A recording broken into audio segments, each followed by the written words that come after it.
Hello everyone, welcome back to learn with Mizo.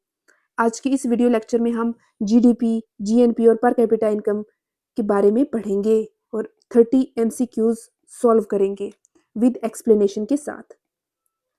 ठीक है, और चलिए फ्रेंड्स शुरू करते हैं इस शानदार से मज़ेदार से सेशन को। आपकी स्क्रीन पर पहला क्वेश्चन है, GDP measures production within अ कंट्रीज। पूछा गया है कि जीडीपी किस चीज़ के अंदर के प्रोडक्शन को मेजर करता है। Option B is the right answer, borders. ठीक है जी, जैसे फॉर एग्जांपल ये एक कंट्री है, ठीक है, इसके अंदर जितना भी प्रोडक्शन हुआ, इस कंट्री की बॉर्डर के अंदर जितना भी प्रोडक्शन हुआ, वो चाहे अपनी कंपनी ने किया हो, ठीक है जी, अपनी कंपनी ने किया हो या फिर कोई फॉरेन की कंपनी हो, जितना भी प्रोडक्शन किया हो वो सारा का सारा जीडीपी के अंदर काउंट होता है। जीडीपी क्या हो गया? Gross domestic product.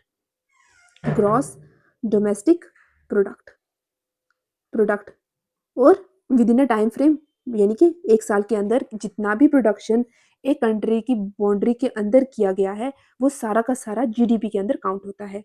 ठीक है, सिंपली मैं बोलूँ तो जीडीपी सिर्फ उस प्रोडक्शन को काउंट करते हैं जो कंट्री की बाउंड्री के अंदर होता है, चाहे वो फॉरेन की कंपनी हो या फिर चाहे वो इंडिया के अंदर की कोई कंपनी हो।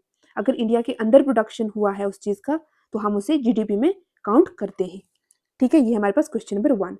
क्वेश्चन नंबर 2 है हमारे पास, GNP includes income earned by a nations dash abroad. पूछा गया है यहाँ पे कि जीएनपी किसकी अब्रॉड की इनकम को इंक्लूड करता है।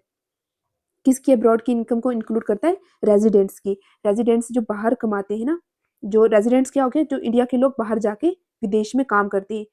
ठीक है जी, देश के नागरिक को हम बोलते हैं रेजिडेंट्स। ठीक है, अगर इंडिया का पर्सन जो है कोई, वो यूएसए में जॉब करता है और पैसे कमाता है तो वो इंडिया के जीएनपी में ऐड होगा। जीएनपी क्या हो गया? Gross national product. Gross national product. ठीक है जी, इंडिया का कोई बंदा बाहर जाके जो पैसे कमाएगा वो किस में काउंट होंगे? वो जीएनपी में काउंट होंगे, ग्रॉस नेशनल प्रोडक्ट में काउंट होंगे।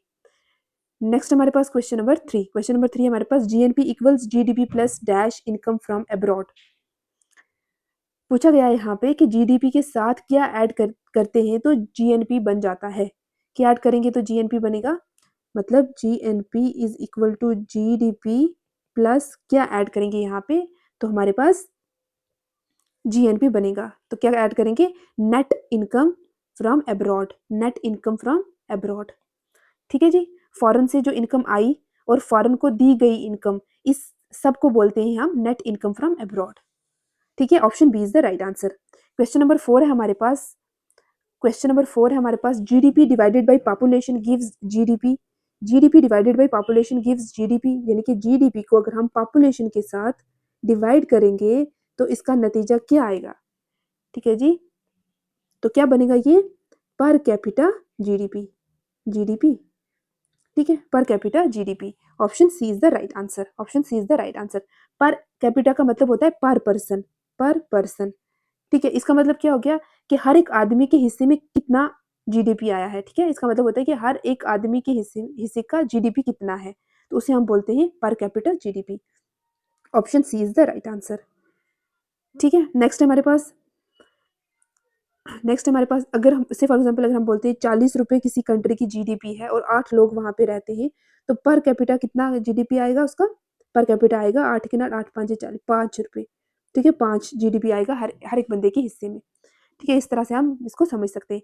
नेक्स्ट हमारे पास क्वेश्चन नंबर 5 है, per capita income indicates average dash level.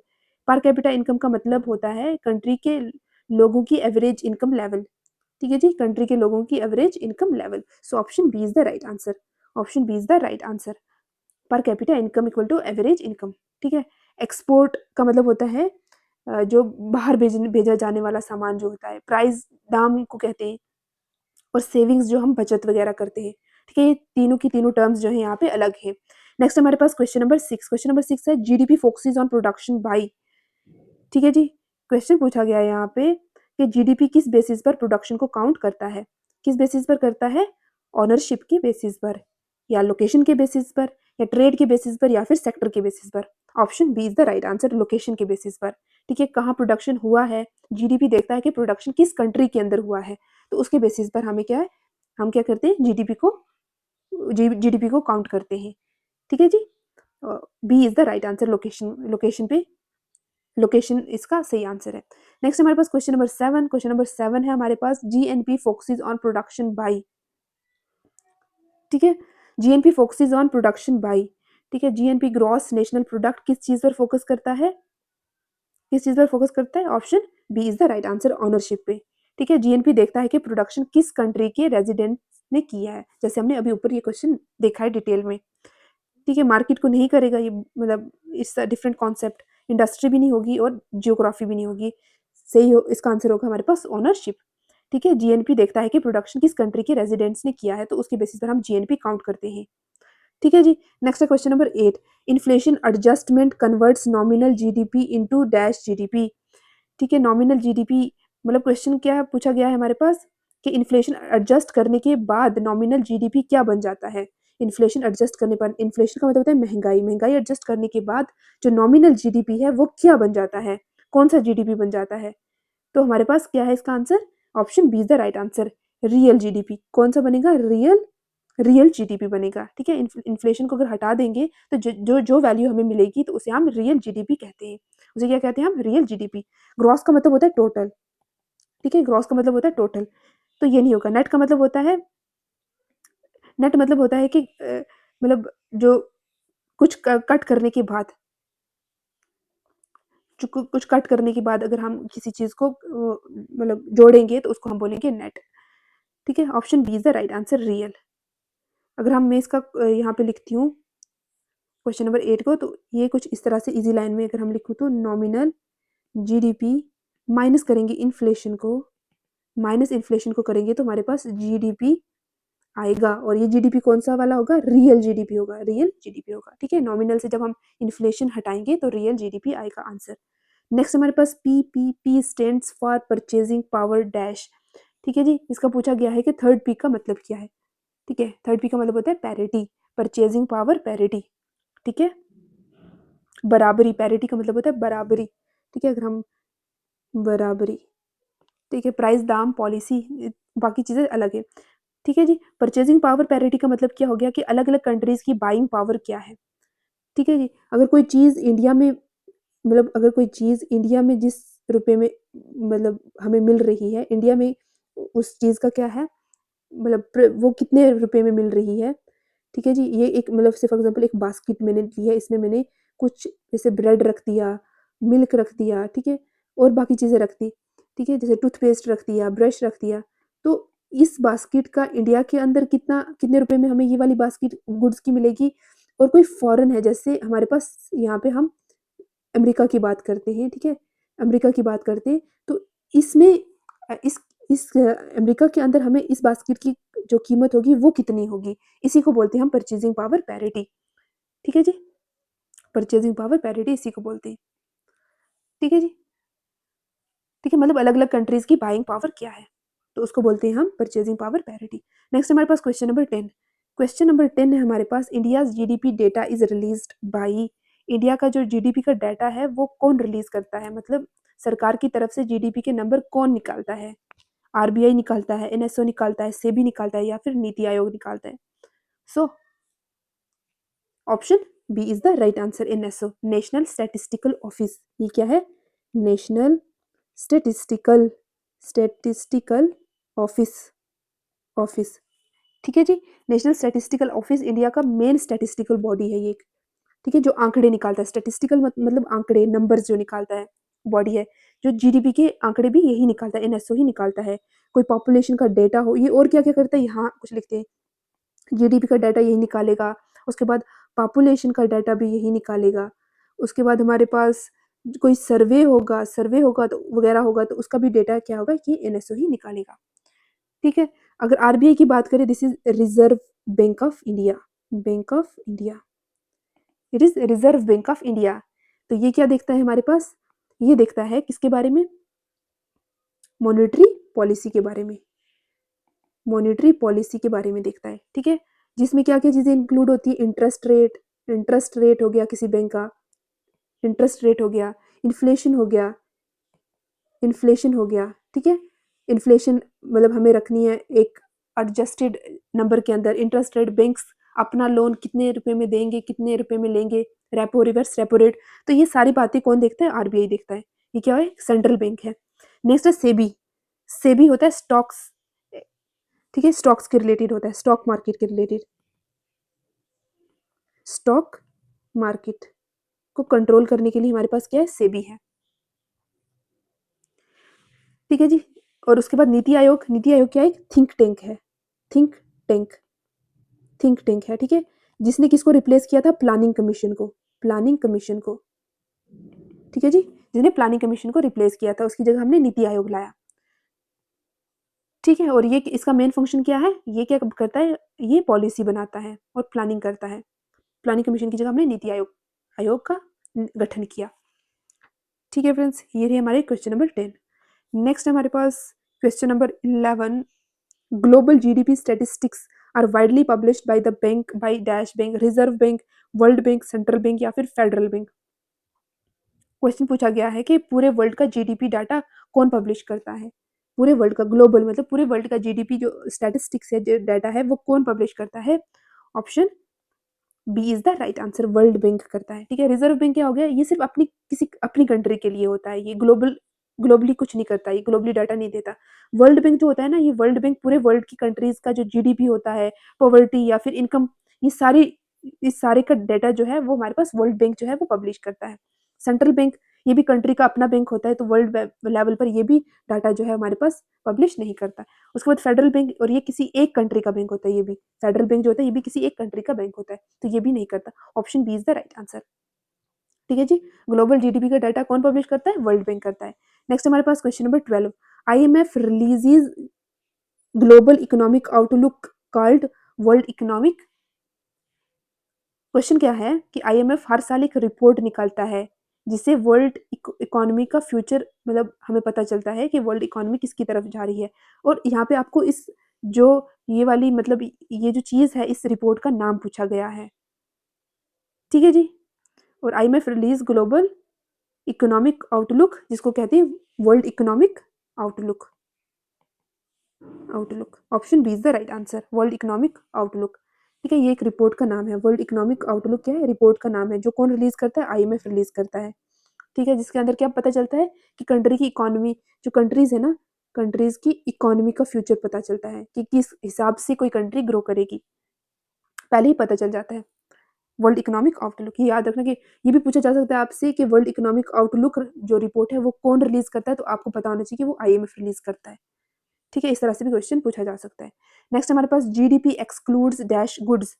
GDP excludes dash good, ठीक है। जीडीपी हमारे पास कौन से गुड्स जो होते हैं वो इंक्लूड नहीं करता, तो कौन से? Intermediate goods. इंटरमीडिएट गुड्स को क्या करता है? जीडीपी इंक्लूड नहीं करता। जीडीपी सिर्फ फाइनल गुड्स को, फाइनल गुड्स को कंसीडर करता है, सिर्फ और सिर्फ फाइनल गुड्स को कंसीडर करता है, काउंट करता है।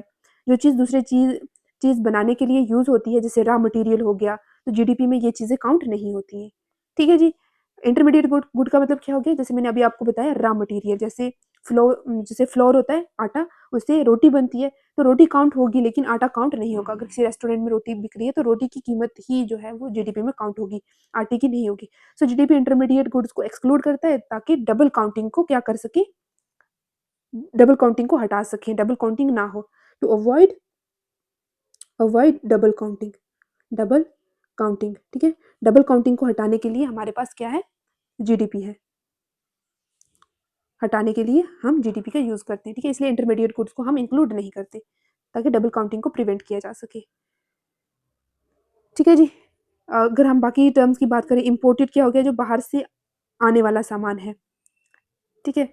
और एक्सपोर्ट क्या हो गया? जो बाहर बेचा गया सामान हो, तो उसे हम बोलते हैं एक्सपोर्टेड गुड। क्वेश्चन नंबर 14 हमारे पास, per capita income equals national income divided by dash. Per capita income, ठीक है जी। पर कैपिटा इनकम का फॉर्मूला क्या होता है? यहाँ पे हमें लिखना है कि पर कैपिटा इनकम क्या होता है? National income, national income divided by population, population, ठीक है।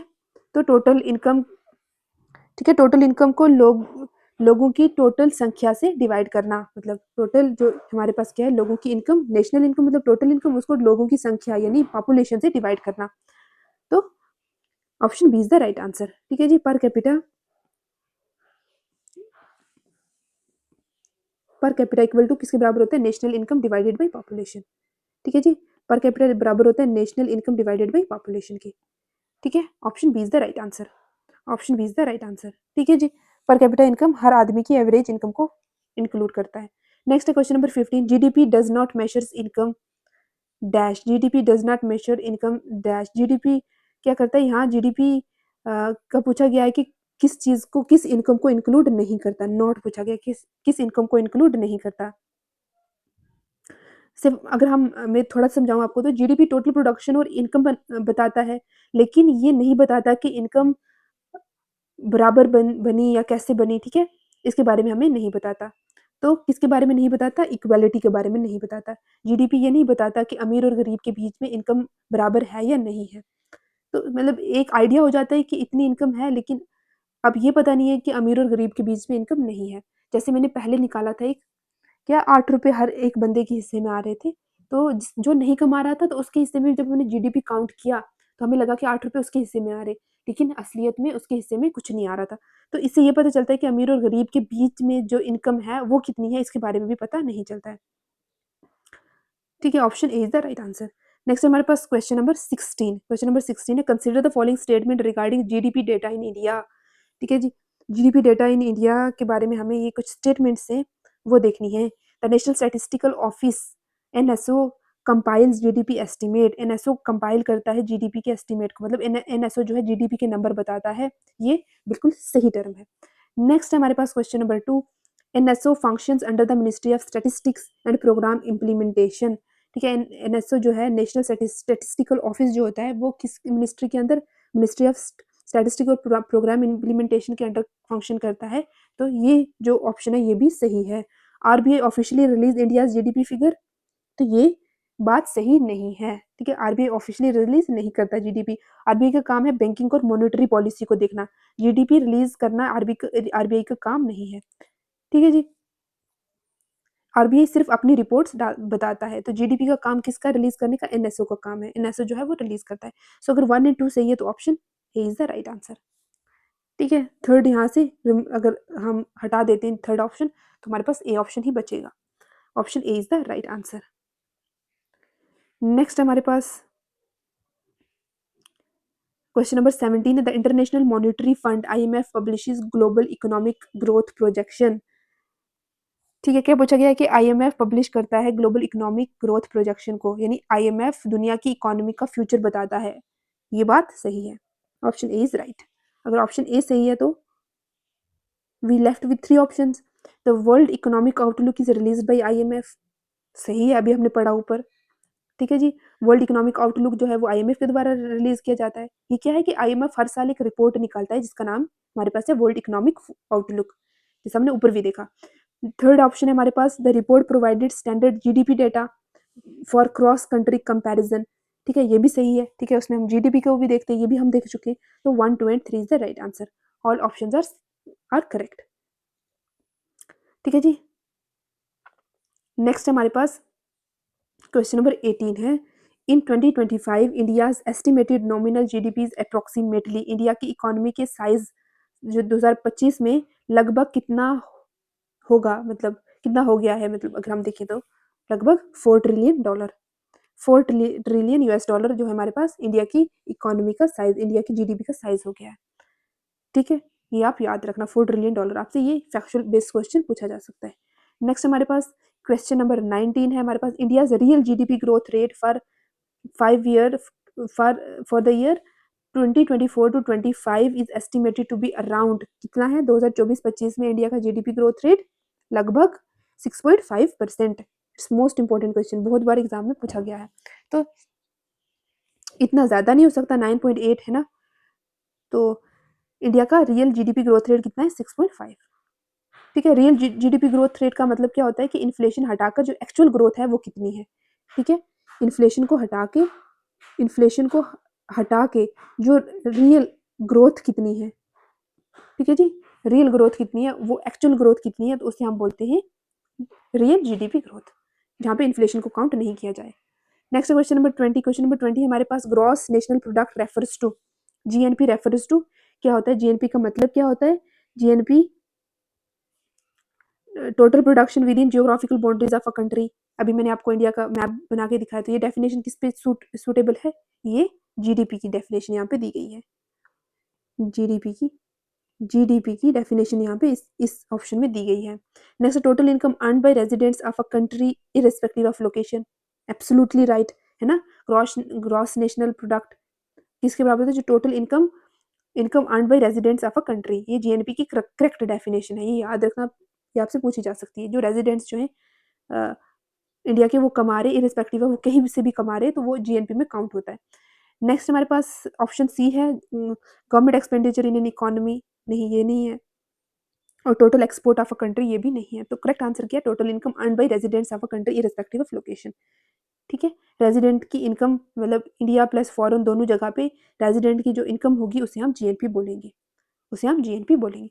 नेक्स्ट हमारे पास question number 21, which of the following correctly represents the formula GNP. ठीक है, जीएनपी में हम कौन सा फॉर्मूला यहाँ पे सही बैठेगा, ये आपको बताना है। Option B is the right answer. GNP equal to GDP plus net factor income from abroad. Abroad जहाँ पे आया तो समझ लेना जीएनपी है। ठीक है, अभी हम डिटेल में इस चीज़ को डिस्कस कर चुके हैं। इस तरह से भी क्वेश्चंस पूछे गए हैं, और इनमें से कुछ क्वेश्चंस ऑलरेडी प्रीवियस ईयर पूछे जा चुके हैं। ठीक है, आप ये दिमाग में रखेंगे। ठीक है, option B is the right answer. Next हमारे पास क्वेश्चन नंबर 22। क्वेश्चन नंबर 22 है हमारे पास, per capita income is calculated by dividing. Per capita income का मतलब क्या है? ठीक है जी, पर कैपिटा इनकम को हम कैसे कैलकुलेट करते हैं? अगर हम सिंपल भाषा में बोले तो पर कैपिटा इनकम बराबर होती है जब हम नेशनल इनकम को नेशनल इनकम को हम पॉपुलेशन के साथ डिवाइड करेंगे। ठीक है, national income by population. Option B is the right answer. ठीक है, ऑलरेडी ये भी हम डिस्कस कर चुके हैं। Okay, government income by tax payers, total production by the labour force, ये भी नहीं है। नेक्स्ट हमारे पास क्वेश्चन नंबर 23। क्वेश्चन नंबर 23 हमारे पास, which of the following is not a method to calculate the gross domestic product. ठीक है, इनमें से कौन सा मेथड जो है हम ग्रॉस डोमेस्टिक प्रोडक्ट को निकालने में यूज नहीं करते? Product method, expenditure method, diminishing cost method, या नन ऑफ द अबव। ठीक है जी, diminishing cost method. Option A is the right answer. ठीक है, ये जीडीपी का कोई स्टैंडर्ड मेथड नहीं है, इसलिए ये करेक्ट ऑप्शन है। यहाँ पूछा गया नॉट, तो नॉट बताना है। एक्सपेंडिचर, ये क्या है? एक्चुअल एक्चुअल जीडीपी मेथड है। इसमें एक्चुअली जीडीपी को क्या किया जाता है? नापा जाता है, कैलकुलेट किया जाता है। उसके बाद प्रोडक्ट मेथड में, ठीक है, ये भी एक्चुअल मेथड है। और ठीक है, option A is the right answer. Question number 24 है हमारे पास, और आप थोड़ा सा याद रखेंगे कि जो हमारे पास ये जो है ना ग्रॉस डोमेस्टिक प्रोडक्ट जीडीपी को कैलकुलेट करने के हमारे पास 3 मेथड हैं। एक तो प्रोडक्ट मेथड है, दूसरा है इनकम मेथड, और तीसरा है हमारे पास एक्सपेंडिचर मेथड। ठीक है, ये 3 मेथड है, प्रोडक्ट मेथड, इनकम मेथड और expenditure method. Diminishing cost method GDP का मेथड नहीं है, तो ये आप याद रखिए। Option A is the right answer. Next question number 24, which organisation calculate the GDP for India. Already हम डिस्कस कर चुके हैं कि इंडिया का जीडीपी कौन कैलकुलेट करता है, मतलब ऑफिशियल डाटा कौन बताता है इंडिया का। Option A is the right answer, central statistical office, CSO बताता है। ठीक है, डिपार्टमेंट ऑफ इकोनॉमिक अफेयर्स, ये फाइनेंस मिनिस्ट्री का डिपार्टमेंट है और जीडीपी कैलकुलेट नहीं करता, ये फाइनेंस मिनिस्ट्री का डिपार्टमेंट है। फाइनेंस मिनिस्ट्री का डिपार्टमेंट है। ठीक है, नेक्स्ट हमारे पास एनएसएसओ। जो एनएसएसओ है, ये सर्वे करता है। ये क्या करता है? सर्वेज करता है। ठीक है, और हमारे पास क्या है? इंडिया का जीडीपी पहले सेंट्रल स्टैटिस्टिक ऑफिस कैलकुलेट करता है। अब इसका नाम चेंज होके एनएसओ बन गया, नेशनल स्टैटिस्टिकल ऑफिस। एनएसओ हो गया, पहले सीएसओ होता था, अब ये एनएसओ हो गया। ये आप याद रखिए। Which of the following is include, question number 25 है हमारे पास, which of the following is included in the gross national product. GNP में कौन कौन इंक्लूड होता है इसमें हमारे पास? ठीक है जी, ऑप्शन ए है एक्सपोर्ट्स, ऑप्शन बी है money earned by a resident abroad, या फिर इम्पोर्ट। तो आंसर है इसका सही, ऑल ऑफ द अबव। ठीक है जी, एक्सपोर्ट्स मतलब ये भी सारी चीज़ें जो है हमारे पास किस में? जीएनपी में काउंट होती हैं। ठीक है, जीएनपी में रेजिडेंट्स जो फॉरेन रेजिडेंट्स की जो फॉरेन इनकम है वो प्लस एक्सपोर्ट्स वगैरह सब इंक्लूड होते हैं। सो इस क्वेश्चन के कॉन्टेक्स्ट में अगर देखा जाए तो all of the above is the right answer. ठीक है, इंपोर्ट का मतलब होता है हम फॉरेन से इंपोर्ट करने वाला सामान। ठीक है, so all of the above is the right answer. Question number 25। Next हमारे पास question number 26। The national value obtained after deducting depreciation from gross domestic product is called। ठीक है जी, क्या पूछा गया है हमारे पास, अगर हम जीडीपी से डेप्रिसिएशन माइनस कर दें तो क्या मिलेगा हमारे पास। जीडीपी से माइनस कर दें डेप्रिसिएशन तो हमारे पास क्या मिलेगा, क्या मिलेगा, N D P, net domestic product. Option A is the right answer, net domestic product. GDP से अगर हम डेप्रिसिएशन हटा देते हैं तो उसके बाद हमें क्या मिलेगा, नेट डोमेस्टिक प्रोडक्ट मिलेगा। ठीक है, option A is the right answer, net domestic product. Next हमारे पास question number 27। When depreciation is deducted from gross national product the resulting value is called.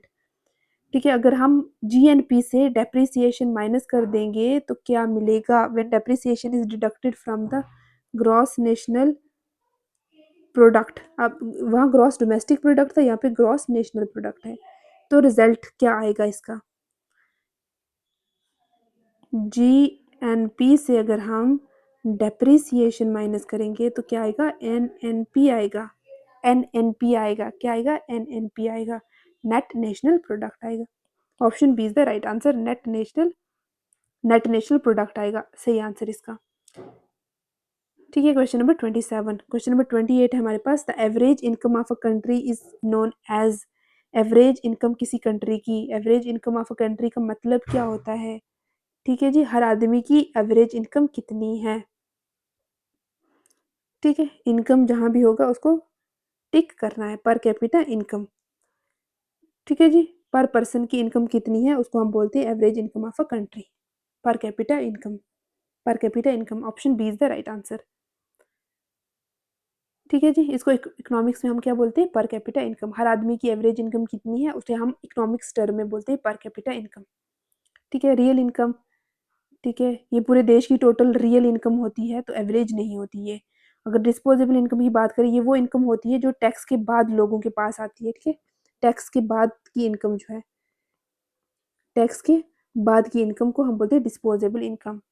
और ये वाली रियल इनकम होती है ये टोटल इनकम, टोटल मतलब पूरे देश की जो टोटल रियल इनकम है पूरे देश की, तो उसे हम बोलते हैं real national income.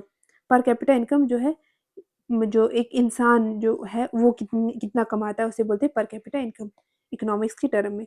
Which of the following is a method measuring national income. ठीक है जी, इनमें से कौन सा मेथड यूज होता है नेशनल इनकम को नापने के लिए, expenditure method, income method, product method या फिर all of the above. Option D is the right answer, all of the above. ठीक है, हमारे पास जो इनकम मेथड है यहाँ पे लोगों की इनकम देखी जाती है, लोगों की इनकम देखी जाती है। ठीक है जी, और एक्सपेंडिचर में खर्चा के कैसे कैसे हुआ, खर्च कैसे कैसे हुआ उसको उसका हमें उसको जोड़कर हमें एक्सपेंडिचर मेथड से इनकम का, नेशनल इनकम का पता चलता है। नेक्स्ट हमारे पास ऑप्शन सी है हमारे पास क्या, प्रोडक्ट मेथड। प्रोडक्ट मेथड में हम आउटपुट मेथड जैसे हो गया, प्रोडक्शन को जोड़ के जो हम इनकम के बारे में पता करते हैं तो उसको हम बोलते हैं क्या, प्रोडक्ट मेथड। तो option D is the right answer, हम तीनों के तीनों मेथड इस्तेमाल करके हम मेजर करते हैं नेशनल इनकम को। ठीक है, नेक्स्ट हमारे पास question number 30। Question number 30, the calculation of national income at market price is called. Calculation of national income at market price is called. जब हम नेशनल इनकम को मार्केट प्राइस पर कैलकुलेट करते हैं, ठीक है जी, जब हम क्या करते हैं मार्केट प्राइस पर नेशनल इनकम को कैलकुलेट करते हैं तो उसे क्या कहते हैं। ठीक है जी, क्या कहते हैं उसे हम, मनी इनकम। मनी इनकम, जब इनकम पैसों में कैलकुलेट हो तो उसे हम मनी इनकम कहते हैं, मार्केट प्राइस पे हो।